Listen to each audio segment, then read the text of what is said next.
Saya ya, ini intinya begini ya. Bismillahirrohmanirrohim.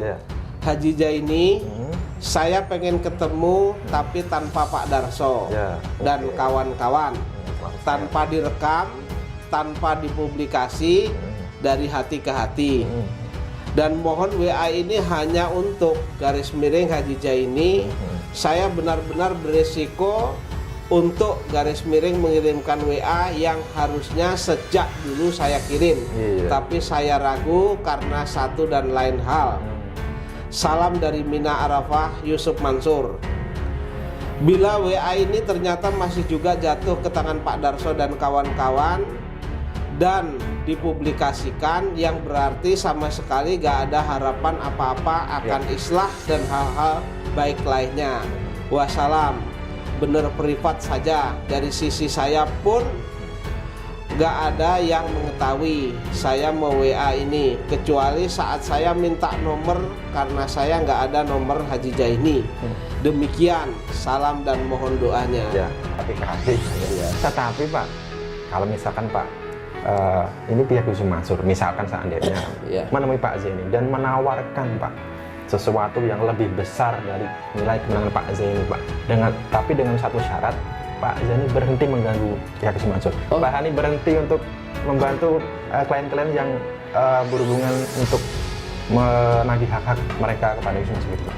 Jadi begini Mas, saya tegaskan bahwa yang saya tagih ini saya tidak minta tidak minta dilebihkan, tidak minta dikurangkan. Hak-hak saya yang diputus oleh pengadilan itu dibayar saja, tanpa syarat ya. Kalau saya diberi pun segunung emas, ya kan, harta Yusuf Mansur itu diberikan kepada saya, lalu saya tidak boleh lagi membantu korban-korban Yusuf Mansur, itu saya akan melanggar sumpah janji saya ketika saya menjadi advokat 23 tahun yang lalu, Mas, begitu. Saya sudah tidak percaya 100% terhadap Yusuf Mansur. Omongan Yusuf Mansur itu tidak bisa dipercaya, sudah gitu. Cukup, Pak. Cukup. Artinya hak saya harus dipaksa melalui pengadilan, begitu.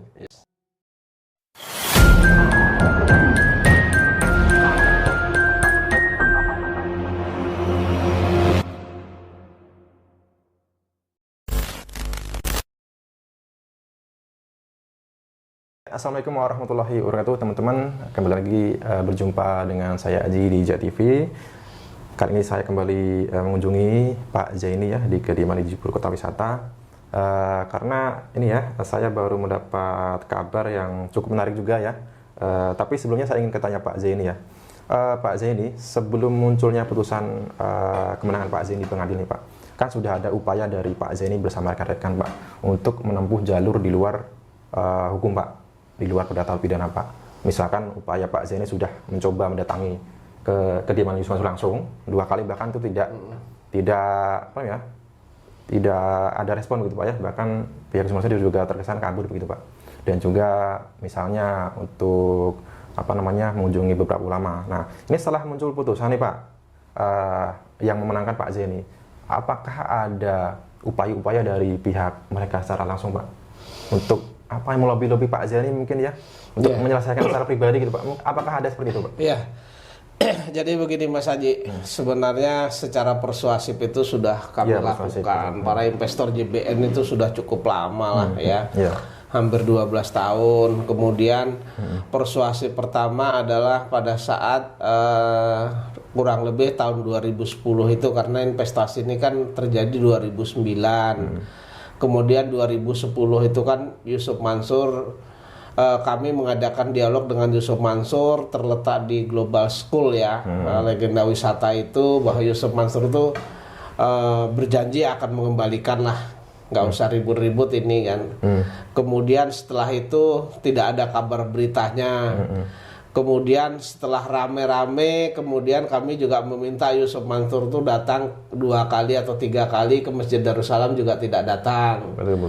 Kemudian sebagaimana diketahui dan semua media juga meliput, kami datang juga ke rumah Yusuf Mansur bersama jamaah JBN itu yang ya. Itu juga 2 kali, Mas Haji sendiri kan juga tahu, itu juga tidak ditanggapi, kan begitu Mas. Ya. Kemudian pada saat saya mengajukan gugatan itu kan wajib hakim pokok perkara itu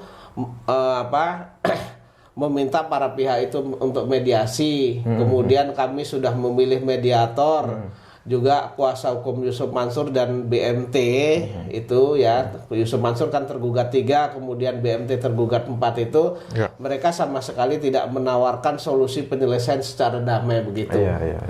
Nah, kemudian pada tanggal 13 Juni 2023 itu kan ketuk palu majelis hakim. Betul, ya kan? Ya. Kemudian berdasarkan keputusan majelis hakim itu, Yusuf Mansur dan kawan-kawan itu kan dinyatakan wan prestasi atau ingkar janji. Ya. Kemudian dihukum untuk membayar kepada saya, mengembalikan modal dan keuntungan yang seharusnya saya terima yang dijanjikan. Ya. Itu 1 miliar 200 juta 1 miliar 240 juta 240.000 rupiah gitu kan.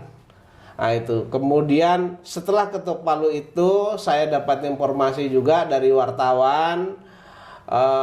Kemudian 7 hari kemudian Yusuf Mansur kan menyatakan banding Mas. Ya, menyatakan banding. Kemudian saya pada saat ada tugas ke Jogja itu pada tanggal 24 Juni 2023 itu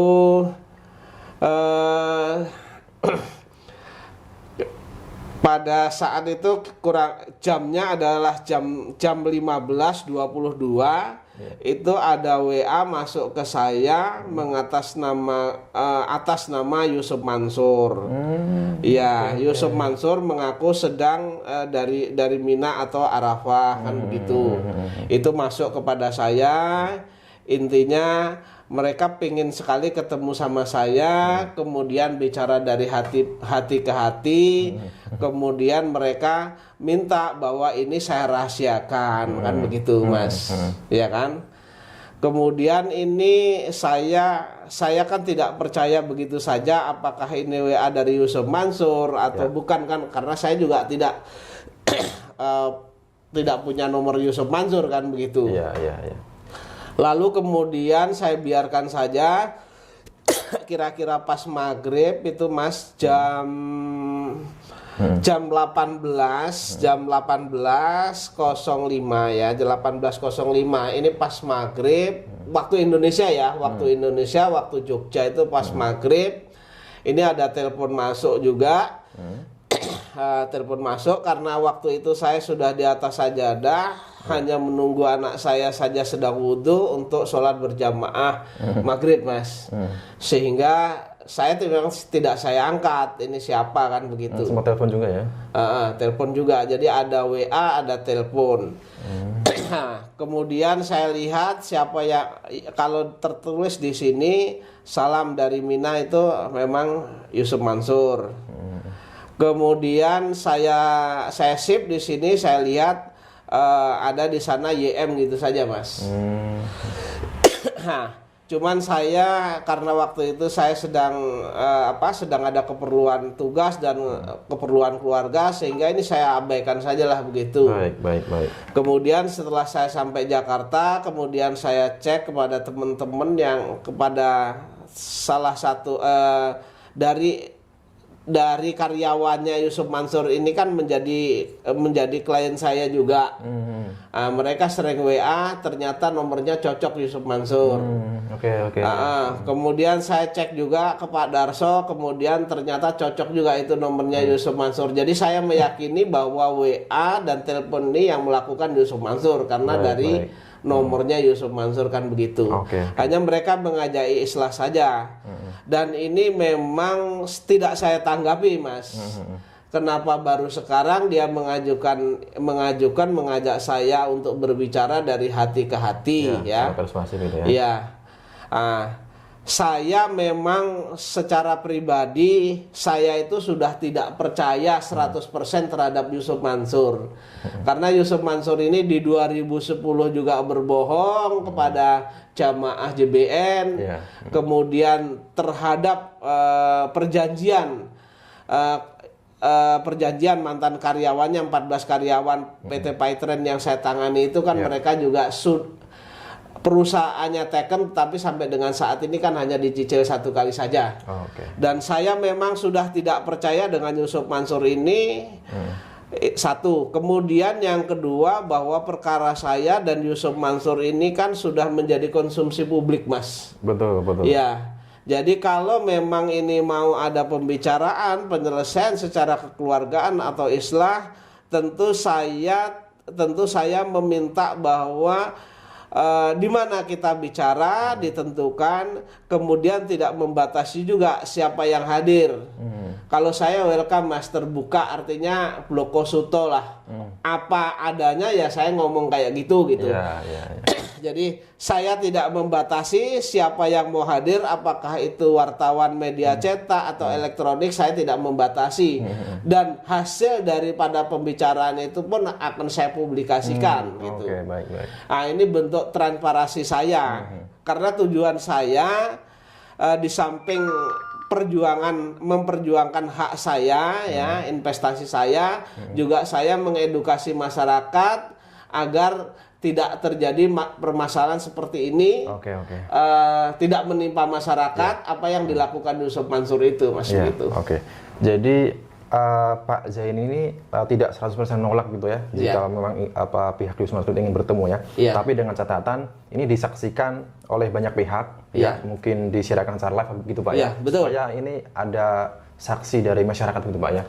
Apapun hasil pertemuan itu ya, itu bisa disampaikan begitu secara langsung gitu Pak ya. Iya, jadi tidak dibatasi. Kalau ini kan dibatasi. Sementara saya itu ingin keterbukaan gitu. Baik Pak, maaf Pak. Boleh ini Pak dibacakan saya Pak. Itu, Pak. Ini intinya begini ya. Bismillahirrahmanirrahim. Haji Zaini, saya pengen ketemu tapi tanpa Pak Darso dan kawan-kawan, tanpa direkam, tanpa dipublikasi, dari hati ke hati. Dan mohon WA ini hanya untuk _ Haji Zaini. Saya benar-benar beresiko untuk _ mengirimkan WA yang harusnya sejak dulu saya kirim. Tapi saya ragu karena satu dan lain hal. Salam dari Mina Arafah, Yusuf Mansur. Bila WA ini ternyata masih juga jatuh ke tangan Pak Darso dan kawan-kawan dan dipublikasikan, yang berarti sama sekali gak ada harapan apa-apa akan islah dan hal-hal baik lainnya. Wassalam. Bener privat saja. Dari sisi saya pun gak ada yang mengetahui saya mau WA ini, kecuali saat saya minta nomor karena saya gak ada nomor Haji Zaini. Demikian, salam dan mohon doanya. Jadi bertolak belakang. Kalau saya pengennya ketika itu islah, karena ini kan kebaikan. Jadi ada tarbiyah, ada pendidikannya. Ketika islah ya kita publikasikan. Karena terus terang saya bukan hanya semata-mata mengejar uang di sini, Mas. Tetapi juga memberikan edukasi yang baik, pendidikan yang baik, tarbiyah yang baik terhadap umat gitu. Itu Mas, tujuan saya. Ini mengejutkan juga ya, tiba-tiba pihak Yusuf Mansur itu bersedia menghubungi Pak Zaini ya. Padahal sebelumnya jauh-jauh 12 tahun yang lalu itu pihak Pak Zaini dan rekan-rekannya sudah berupaya untuk mencoba menyelesaikan secara persuasif, tapi tidak ada respon dari pihak Yusuf Mansur ya Pak. Betul. Ya. Tapi tiba-tiba setelah ada putusan pengadilan yang menangkan Pak Zaini, nah ini kok tiba-tiba menghubungi Pak Zaini, ada apa nih gitu kan. Dan anehnya ini meminta Pak Zaini bertemu secara pribadi gitu loh, dari hati ke hati katanya. Tetapi Pak, kalau misalkan Pak ini pihak Yusuf Mansur misalkan seandainya menemui Pak Zaini dan menawarkan Pak sesuatu yang lebih besar dari nilai kemenangan Pak Zaini Pak, tapi dengan satu syarat, Pak Zaini berhenti mengganggu pihak Yusuf Mansur. Pak Hani berhenti untuk membantu klien-klien yang berhubungan untuk menagih hak-hak mereka kepada Yusuf Mansur gitu Pak? Jadi begini Mas, saya tegaskan bahwa yang saya tagih ini saya tidak minta tidak minta dilebihkan, tidak minta dikurangkan. Hak-hak saya yang diputus oleh pengadilan itu dibayar saja, tanpa syarat ya.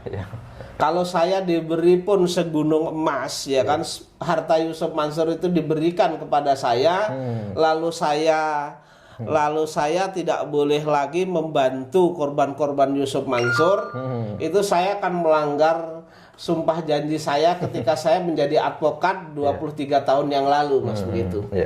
Jadi saya tidak mau, Mas. Tidak mau Pak ya? Nggak mau saya. Ya, karena memang. Ya, intinya ginilah, saya alhamdulillah Mas, selama saya itu sebenarnya sudah bekerja di kantor notaris, sudah bekerja di kantor advokat, itu sejak dari semester 3. Kemudian saya lulus, saya jadi advokat. Alhamdulillah saya belum pernah terbeli, Mas, itu, oleh lawan. Itu. Jadi intinya jangan coba-coba menyuap saya, ya kan? Saya tetap akan berjuang dan saya tidak bisa dilarang. Itu intinya. Iya, katakanlah kalau misalkan ada konotasinya membeli Pak Zaini begitu ya dengan satu. Tidak ada, Mas. Selama saya jadi advokat ini tidak ada yang bisa mengatur saya. Itu baik istri saya maupun anak saya maupun keluarga saya. Kecuali yang bisa mengatur saya itu adalah ibu dan bapak saya. Iya, itu pun kalau toh ibu dan bapak saya tidak pernah juga mengatur saya. Intinya hanya pesan saja, kowe dari pengacara, kemudian kamu menegakkan hukum sesuai dengan ketentuan ini, sesuai dengan ketentuan hukum, jangan ibaratnya miring ke sana, miring ke sini. Tegakkan saja. Itu memang didikan bapak dan ibu saya seperti itu. Baik. Ya, itu teman-teman tadi. Saya kan tidak silau juga dengan harta, Mas. Ibaratnya rumah ya sudah cukup, ya kan, kendaraan sudah cukup. Ibaratnya anak bisa sekolah, bisa kuliah, sudah cukuplah bagi saya. Gitu. Oke. Baik ya teman-teman, itu tadi ketegasan Pak Zaini ya. Setelah saya tanyakan, apabila seandainya pihak Yusuf Mansur ya atau pihak mereka ini mencoba bertemu Pak Zaini ya, menawarkan sesuatu yang bernilai lebih dari kemenangan Pak Zaini Mustafa, apakah Pak Zaini menerima dengan catatan, dengan satu syarat, Pak Zaini berhenti untuk mengganggu mereka, berhenti untuk menangani kasus-kasus yang berkaitan dengan Yusuf Mansur. Nah, ternyata inilah jawaban Pak Zaini dengan tegas menolaknya. Ya, karena memang motivasi Pak Zaini adalah misi keumatan gitu Pak ya. Ya, betul. Karena untuk apa ya, selain amal ma'ruf nahi munkar, Mas. Ya. Jadi saya itu memang dari MI-nya Nahdlatul Ulama, saya itu dari TK sampai dengan MI, karena di Nahdlatul Ulama sudah dicekoi amal ma'ruf nahi munkar. Baik. Kemudian dari MTS sampai MAN, kemudian saya juga dicekoi amal ma'ruf nahi munkar. Kemudian S1-nya saya di Universitas Muhammadiyah Yogyakarta, juga dicekoi amal ma'ruf nahi munkar, ya kan begitu. Ibaratnya ya saya akan menjalankan apa yang saya pahami dan saya anggap benar sesuai dengan ketentuan hukum yang berlaku. Baik, Pak. Saya tidak silau dengan harta, Mas. Baik, Pak Zaini, dengan adanya pihak Yusuf Mansur yang menghubungi Pak Zaini ini, apakah rekan-rekan investor lain mengetahui Pak, dan bagaimana responnya Pak? Jadi begini, awalnya ini kan sebelum saya cek kebenarannya bahwa ini dari Yusuf Mansur dan lain sebagainya, memang saya rahasiakan. Iya kan, tetapi ketika ini memang sudah benar, saya dapat dari ini benar nomornya Yusuf Mansur, ya. Sudah dikonfirmasi ya, sudah saya konfirmasi, terutama kepada klien saya itu kan klien yang 14 itu masih berhubungan dengan Yusuf Mansur, ya kan. Oh, ini benar nomornya ini. Kemudian saya cek juga ke Pak Darso, saya cek ke teman lainnya, benar ini nomornya Yusuf Mansur. Baru saya berani memberikan kepada teman-teman investor gitu. Baik. Ya. Kemudian respon mereka gimana Pak? Ya, kalau respon mereka ini hanya jebakan Batman saja, Mas, ya. Dan saya memang tapi sudah menduga mungkin Pak mereka Pak. Jangan-jangan nih ada upaya-upaya terselubung dari pihak Mansur begitu. Nah, kalau menduga-duga saya tidak tahu. Tetapi intinya ketika ini ada perkembangan tetap sudah saya sampaikan kepada teman-teman yang lainnya. Oke. Karena ini kan memang yang mengajukan gugatan awal saya, tetapi kan tujuannya untuk teman-teman yang mengedukasi teman-teman yang lain, korban terutama JBN ya, kemudian mengedukasi juga korban-korban yang merasa menjadi korbannya Yusuf Mansur agar keluar semua, mengajukan gugatan seperti saya. Oke, Pak Zaini. Iya. Pak Zaini, ini kan kalau dari apa namanya? Chat yang dikirim oleh pihak Yusuf Mansur, Pak, ini kan juga masih Pak belum jelas tujuan maksud apa pihak Yusuf Mansur bertemu, Pak. Nah, ini kalau dilihat dari perkataan Yusuf Mansur ini, dugaan Pak Zaini ini akan seperti apa, Pak? Apa yang mereka tawarkan gitu, Pak? Kan hanya saya menduga saja, karena ini kan di dalam kalimat itu ada bicara dari hati ke hati, ya kan? Hanya pribadi, tidak boleh ada. Iya.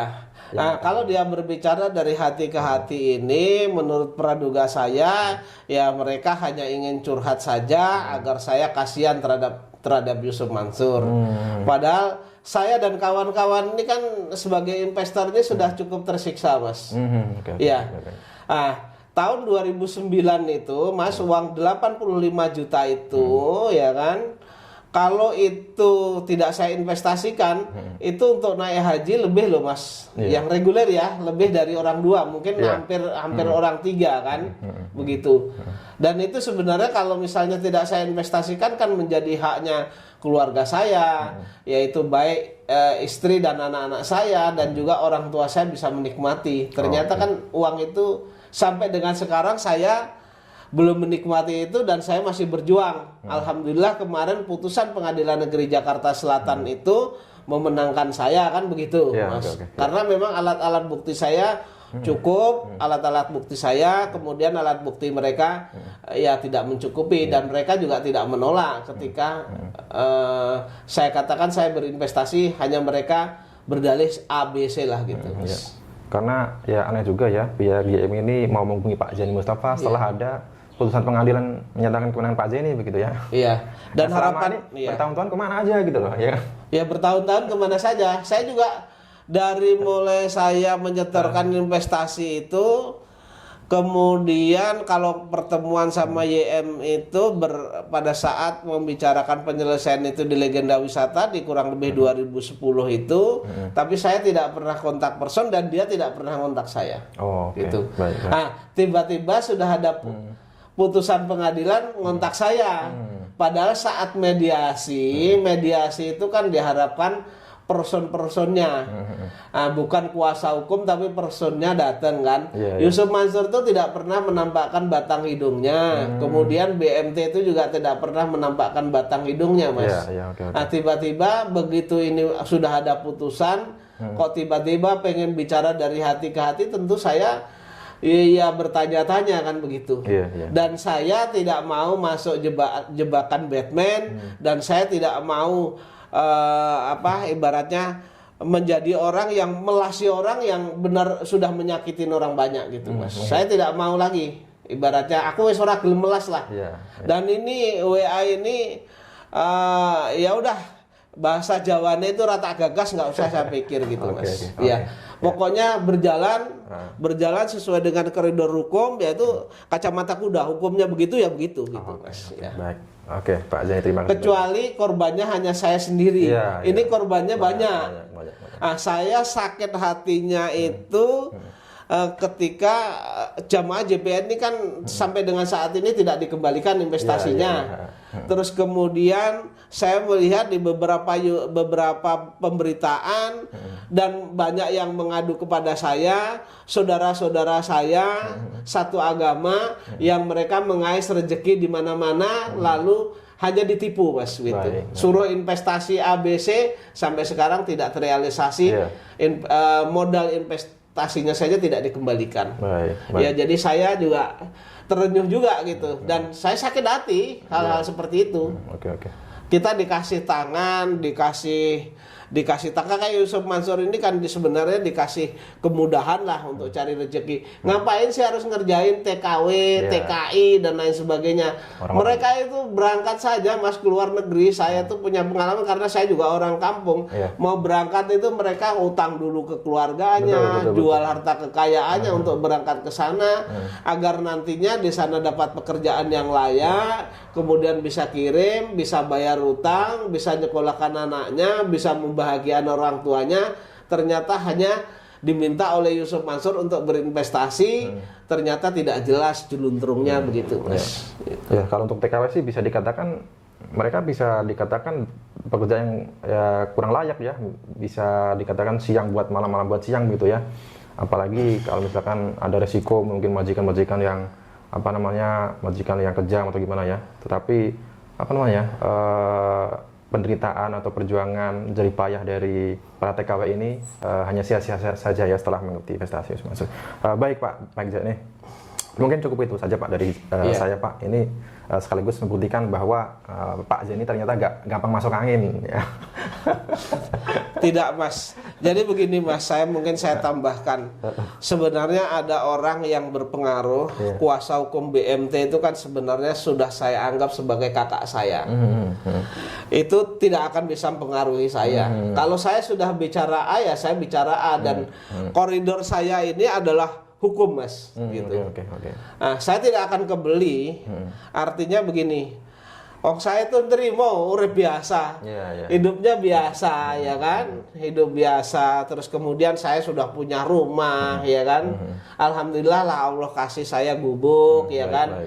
Allah kasih saya transportasi, itu sudah cukup lah menurut saya. Anak-anak saya juga bisa kuliah, bisa sekolah, bisa kuliah, udah cukup. Oke, baik Pak Jani. Iya. Oke. Selamat dulu Pak, saya bangga nih sama Pak Jani. Terima kasih Mas, terima kasih. Karena saya jadi teringat juga ya pengalaman mungkin 1 tahun yang lalu. Ini berkaitan dengan bos saya, atasan saya ya. Ini kan lawyer juga Pak Jani, Pak Syarif ya. Ini tidak mengurangi rasa hormat saya. Ini saya bicarakan kembali Pak Syarif Hidayatullah atau pemilik akun Klinik Hukum Santri. Beliau juga lawyer sebetulnya. Dulu yang tadinya mengkritik Yusuf Mansur dan membela para investor, membela para korban, tiba-tiba setelah demi Yusuf Mansur diajak bertemu, ini gampang masuk angin Pak, ternyata berbalik arah, kemudian berselisih dengan saya, dan akhirnya saya memutuskan untuk mencari jalan sendiri begitu. Jadi begini Mas, saja saya tambahkan, apa yang saya lakukan ini saya tidak melanggar hukum.